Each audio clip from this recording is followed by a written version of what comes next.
Yeah, something arises and we identify with it. A thought arises and we get our identity out of that thought. An emotion arises and we get our identity from it. I am sad, I'm a sad person. And how many things arose last week for you? Or today. Yeah, and where are they now? And so, come in, please. You get front row seat, it looks like. No one wants to be a target. That's for Moretta when she comes. Okay.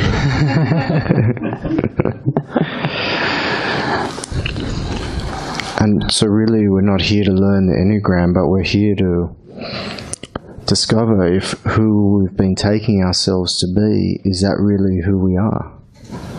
And to see what's the result if I let go of that identity. What's the result if I see through that identity beyond to something that's it can't be described. Something that's so fresh, it's so new, it's so immediate that it's to try to describe it is a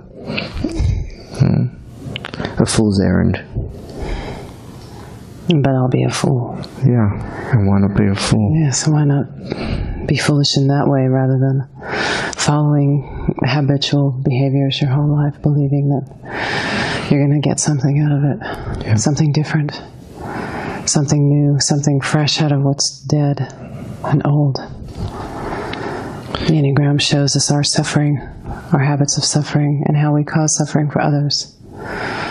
And I bet most of us are here in the room because we'd like to stop that, not only for ourselves, but in the world. We'd like to be a force in the world for peace and unity and the truth. The Enneagram is the perfect mirror to see how we turn from that. Just by habit, unconsciously. Yeah, and we need the mirror.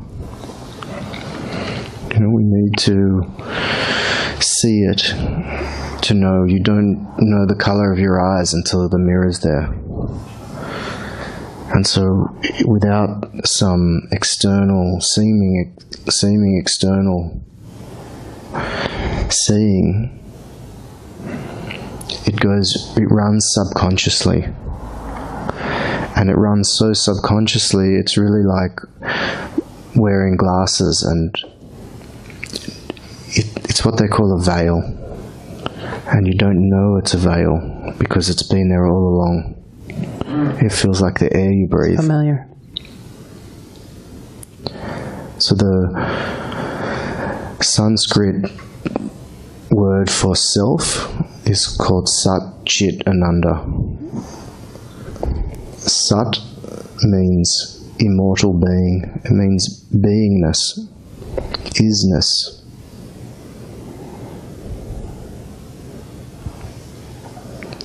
And this immortal being that's here all along gets veiled by the human being, the limited, mortal self. I am this body.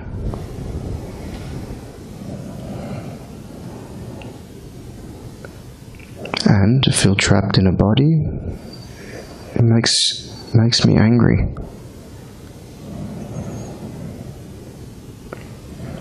Chit means silent intelligence. And we know this, that there's a natural intelligence in this world that exists without thought. What beats your heart? What breathes your lungs? How a cell divides. And this silent intelligence gets veiled by the thinking mind that says, I know the truth. I know what's going on.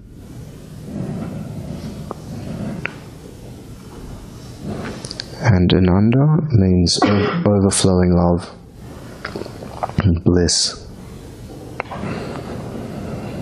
And this overflowing heart, which is always here, it gets veiled by a sense of, I'm not good enough, and I need love from you.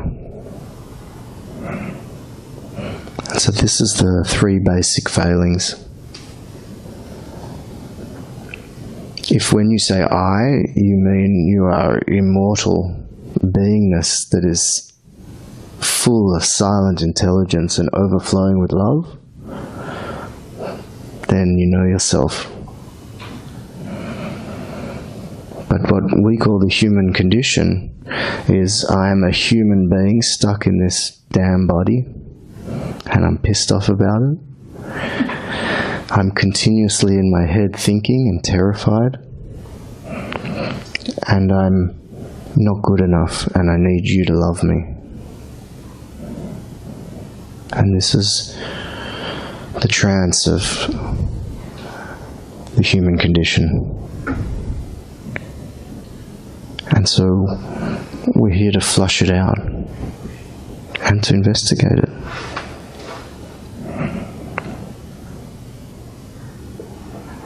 It's actually fascinating. It's really, the Enneagram is an unflinching reflection, an unflinching mirror, unapologetic, actually is the word I actually want to say. Because you can find these patterns written in a book. It's written down.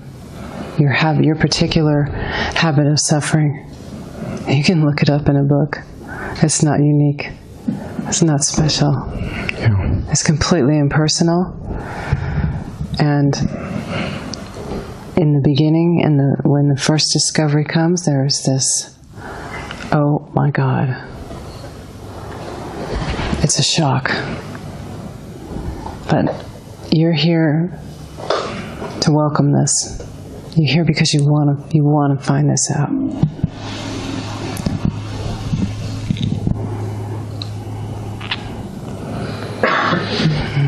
The suffering we speak of is not real. It's not real in the sense that it comes and goes. And so I like to use the analogy of the boogeyman under the bed. Really, our fear, our terror is the loss of I, the annihilation of myself, death. That's really what we're avoiding at the core. And this terror of death is like the boogeyman under the bed. And while it's ignored, while you're sitting on the bed, having fun, pretending it's okay, all the while there's this dark beast under the bed that we're terrified of. But if you're willing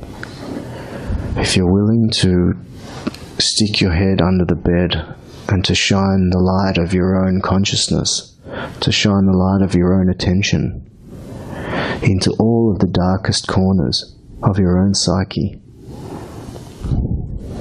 then what you discover is that by shining the light, what you were afraid of was a shadow play of the mind. And that to get rid of a shadow is almost ridiculous. That simply by shining the light, it's not that the shadow goes away or that you defeated it or that you did something. It just simply doesn't hold up to any scrutiny.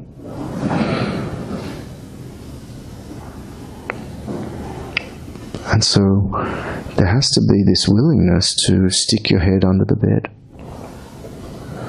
And when you're a kid and you really think there's a boogeyman under there, it's terrifying. It's actually just the body being afraid of its end, knowing about its own demise. It's totally impersonal.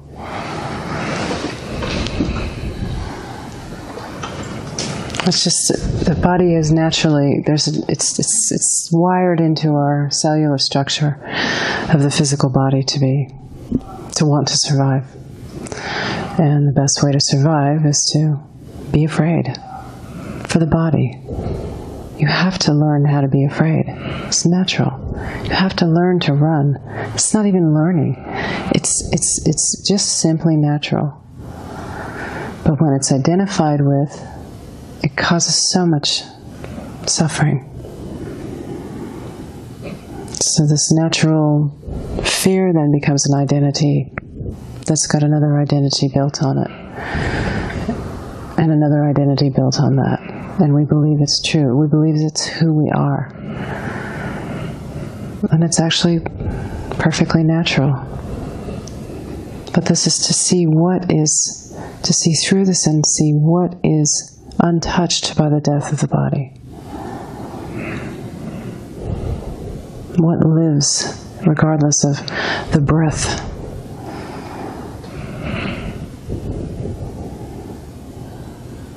And the more we look into these habitual patterns that are written in a book, it becomes less personal. And the light, as Jared speaks of, the light shines where there was darkness, where there was ignorance, where there was subconscious, unconscious behavior. Then you have the capacity to choose. If it's running subconsciously, we're defending it, we're rationalizing.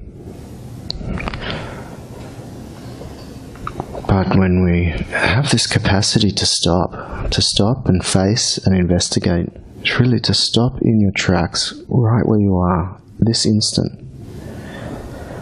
And to notice when you stop, what is it that keeps running? What is it that rises up out of the belly? What is the movement?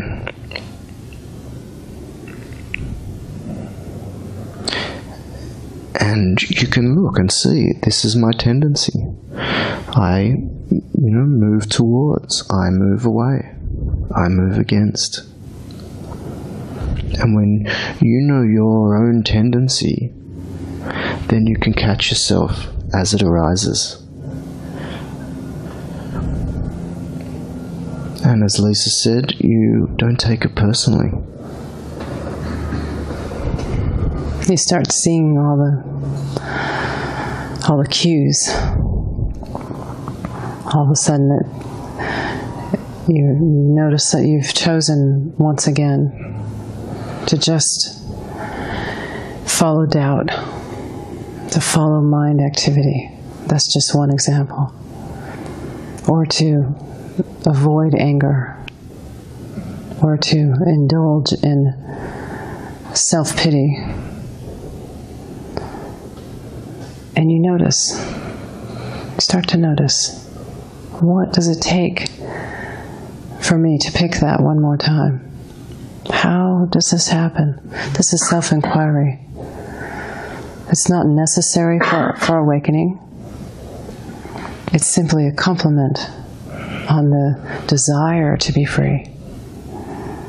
It's a very powerful tool. And this desire to be free, to be liberated, to be the truth of yourself, just as you are. Does the fixation go away? No, it doesn't. It doesn't go away like the color of your hair or your eyes. It is a lifetime tool, opportunity for deepening. And to laugh at yourself, where before it caused pain. Really. I do it all the time.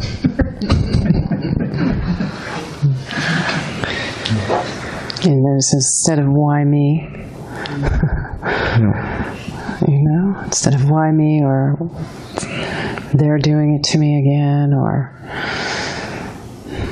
take full responsibility. Yeah, you take responsibility and grow up. It's growing up. Yes.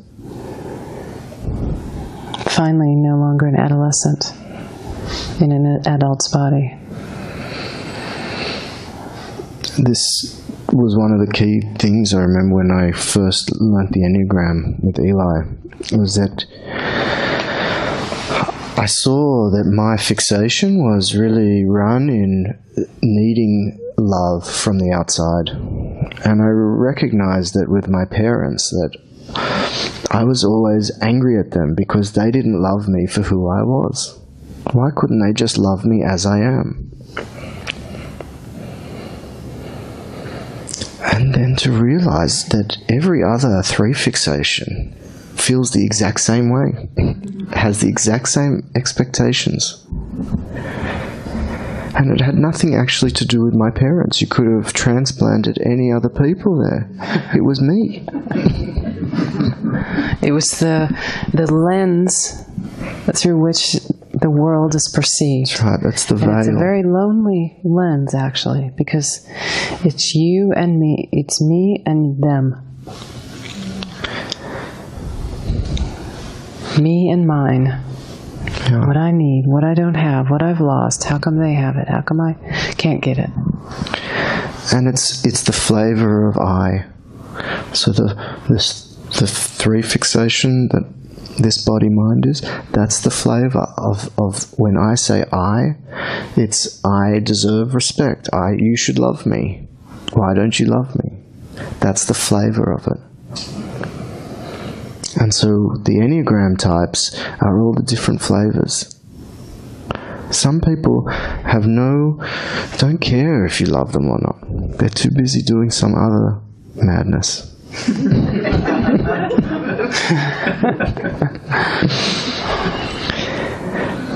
And actually we have all of it in each of us. We all have a bit of all of it. Yeah. But one is our crutch. One is running through the cells of our body. And mostly it's denied, actually. It's hidden, it's camouflaged. We're ignorant of it. Yeah. And life is built around this ignoring. Just ignoring. It starts out with ignoring what is essential. A very basic attention on this very moment, the very one only moment, right now.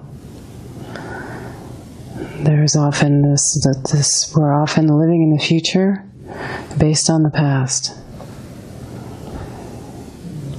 We're trying to acquire something, we're trying to change something, we're trying to fix something, we're trying to fix that back there. So this really essential falling asleep to yourself. That's really the core of all fixation.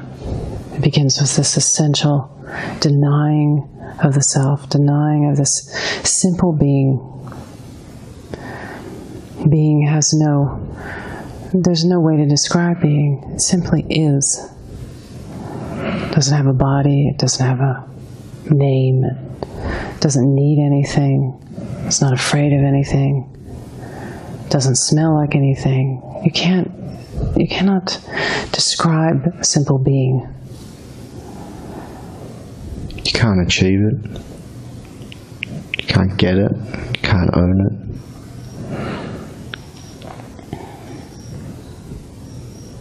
But it's waiting for you to surrender to it. It's waiting for you to recognize that it's what you've been looking for. That actually in our pursuit to go and get love, in our pursuit to go and get justice or whatever it is that we're seeking, security, what we're actually seeking is the rest into being. Just a full stop, a full rest. Isn't that what we all want? That was my discovery. What an irony. What a paradox. Yeah. I wanted nothing. Yeah. Nothing meant, I want everyone to just leave me alone. Just adjust my chair. Yeah, so for Lisa, being nothing meant everyone leave me alone. And for me, being nothing was everybody love me. Then I can relax. Then everything's okay for me. Mine was quit asking me to do stuff. I'll say yes to you, but I really want you to leave me alone. This is the Nine Fixation. So this experience of being actually is the essential, like I was saying in the very beginning of fixation. And the Nine Fixation is the first experience of having identified as a someone, just as a form. And so then this freedom of simply being with nothing attached onto it is perceived to be lost when we're forced to take form. And that's the story. I did not ask for this. And I feel I can't live up to it. I can't meet it. And so I'm going to be really nice and basically be a doormat so that really everyone will get along, which it seems, why not everyone getting along? But it's all just, it's running around controlling, trying to stay comfortable. And there's a belief that I'm trapped.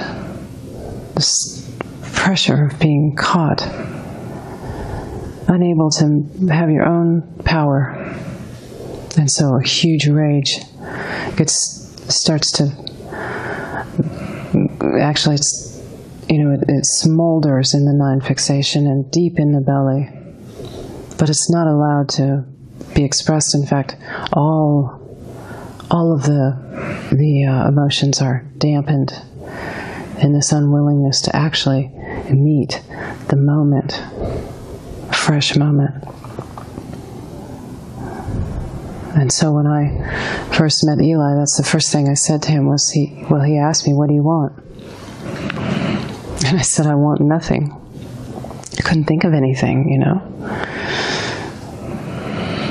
And he said, okay, well then I guess that's what you're going to get. It was like this poke, this challenge into what is my concept of nothing? What do I mean by nothing? Who wants nothing?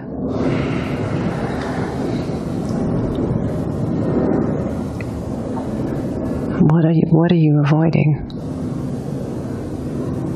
The Enneagram exposes, in the willingness to look at the Enneagram, at what the Enneagram has to show us, it exposes what you're avoiding. And that's why I say it's an unapologetic mirror.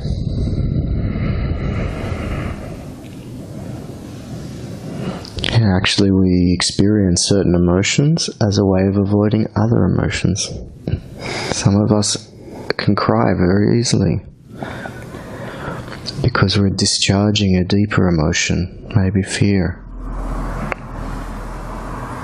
Instead of feeling afraid, I'll feel sad because it's safer.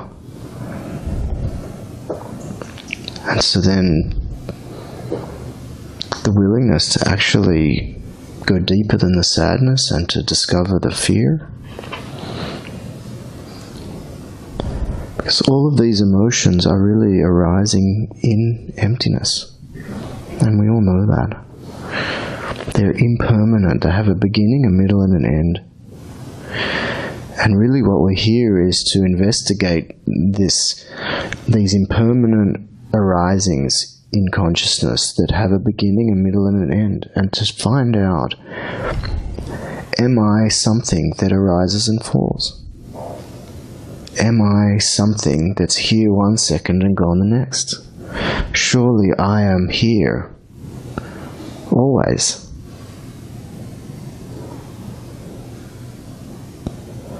And to see how we identify, how something arises and we identify. We say I.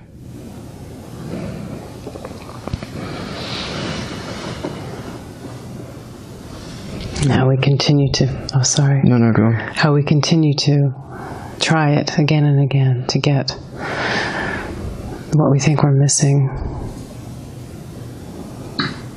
from the same habit of reaching out, of looking outward,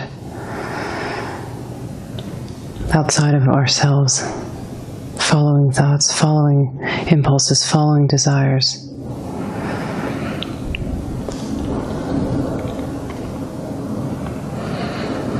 So what Lisa said, this question that Eli asked of what do you want, this is essential. And I invite you all to ask yourself that question right now. You can say, ask yourself, why did you come here? What were you looking for in coming here? It's essential that you even ask yourself that.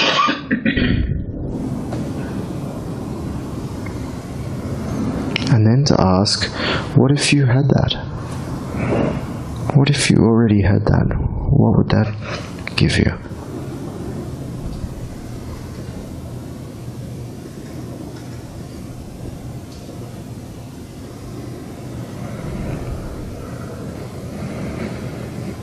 And then to find something essential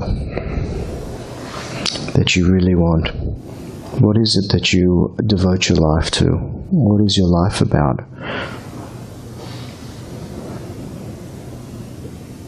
You've had highs, you've had lows, you've had ups and downs.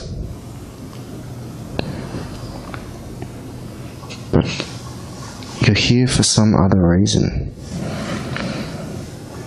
I don't believe anyone is here because they've purely had a life of hardship. I think everyone here has experienced pleasure, success, and bliss. Even moments of pure seeing, pure being.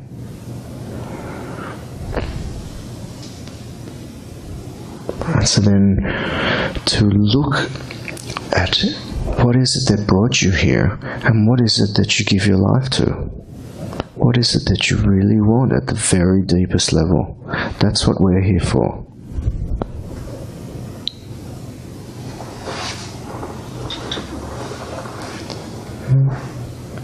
There's an opportunity to not make this just another retreat that you've gone to in the calendar. That's not what we're interested in. You can make this the point at which you finish with everything, and find out if you finish with everything, what's left.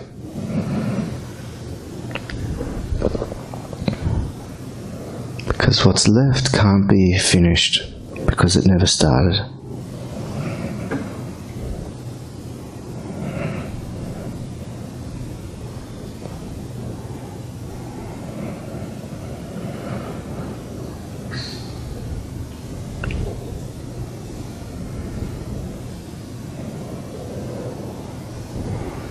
So, the Enneagram is used mostly in the world as the Enneagram of personality. If you look it up on the web, you'll find the Enneagram of personality. And really, that's not what we're here for. Really, it's not about personality. Personality is the most superficial way of living. It's where the genetics hit the environment. What we're talking about is much deeper currents, much deeper running, cellular. It's so deep it feels like it's me. Some people are so terrified that they don't know that they're terrified, because it's like the air that we breathe. It's like the air they breathe. And that's what it's like for all of us in some way. There's something that's always here, that's been here all along, that we haven't uncovered yet. And so it's not personality. And it's not superficial. And so we ask that it's used in a sacred way.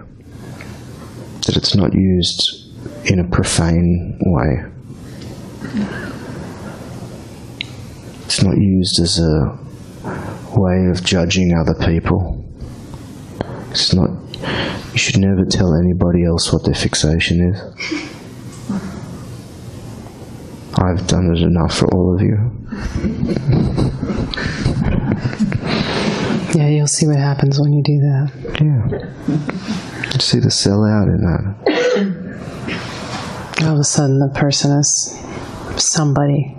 There's even more of a somebody. And it's not who you are. No. And so it's not, this is not, you aren't a 9 or a 5 or whatever. It's given numbers because it's like a stamp. It's like a barcode for your body, for your mind. So the body-mind forms patterns. You know, the world, the earth, the world of form has patterns. You know, we have ocean over here and land over there, and air up here. And so we look at the patterns to find out what doesn't have a pattern.